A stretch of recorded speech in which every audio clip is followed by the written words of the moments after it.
দেশের ক্রিকেটের অন্যতম দুই তারকা ক্রিকেটার অলরাউন্ডার সাকিব আল হাসান এবং মাশরাফি বিন মুর্তজা। জুলাইয়ের বৈষম্য বিরোধী আন্দোলনে দেশের রাজনৈতিক প্রেক্ষাপট পরিবর্তনের সাথে ভাগ্য পরিবর্তন হয়েছে এই দুই তারকা ক্রিকেটারের। মূলত আওয়ামী রাজনীতির সাথে সংশ্লিষ্টতার কারণে বর্তমানে দেশের ক্রিকেটাঙ্গন থেকে দূরে রয়েছেন তারা। এবার সাকিব মাশরাফির এমন করুণ পরিণতি নিয়ে মন্তব্য করেছেন পাকিস্তানের সাবেক ক্রিকেটার শহীদ আফ্রিদি। বিস্তারিত জানাচ্ছেন আরিফ হাসান। বাংলাদেশ ক্রিকেট দলের পঞ্চপাণ্ডবদের মধ্যে অন্যতম দুই তারকা সাকিব আল হাসান এবং মাশরাফি বিন মুর্তজা। চলতি বিপিএলের আসরে দুই তারকার কারোরই উপস্থিতি নেই। মূলত তাদের নামের পাশে রাজনৈতিক ট্যাগ লেগে যাওয়া এবারের বিপিএলে না খেলতে পারার কারণ।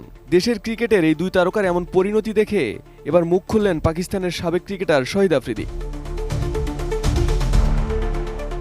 গতকাল টিম ফরচুন বরিশালের খেলোয়াড়দের নিয়ে নিজের ইউটিউব চ্যানেলে একটি ডিনারের ভিডিও পোস্ট করেন আফ্রিদি। সেই ভিডিওতে আফগানিস্তানের ক্রিকেটার মোহাম্মদ নাবি, পাকিস্তানি পেসার ও জামাতা শাহিন আফ্রিদি এবং তামিম ইকবাল সহ অনেকে উপস্থিত ছিলেন। সেখানে তারা ডিনারের পাশাপাশি বিভিন্ন বিষয়ে নিজেদের সাথে খোশ গল্প ও আড্ডায় মেতে ওঠেন। আড্ডার এক ফাঁকে তামিম ইকবাল জিজ্ঞেস করেন, রাজনীতিতে কে আসবেন শহীদ ভাই? আফ্রিদি তখন উত্তরে বলেন, যে হাল তোমাদের দেখছি রাজনীতিতে আর আসছি না। जेनेक्स से शिफ्ट करो, लाइफ के लिफ्ट करो।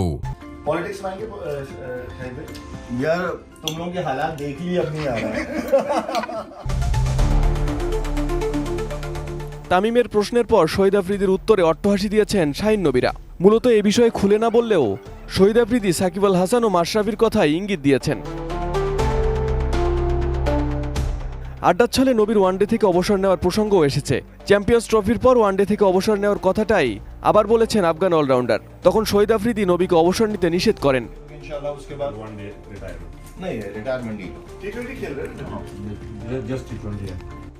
এবারের বিপিএলে চিটাগং কিংসের শুভেচ্ছা দূত হিসেবে কাজ করছেন আফ্রিদি।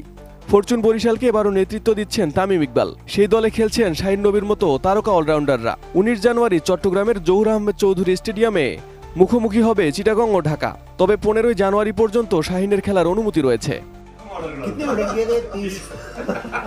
দেশের ক্রিকেটের এরকম জমজমাটপূর্ণ আসরে সাকিব মাশরাফির অনুপস্থিতি ভক্তদের মন ভেঙেছে সেটা বলার অপেক্ষা রাখে না।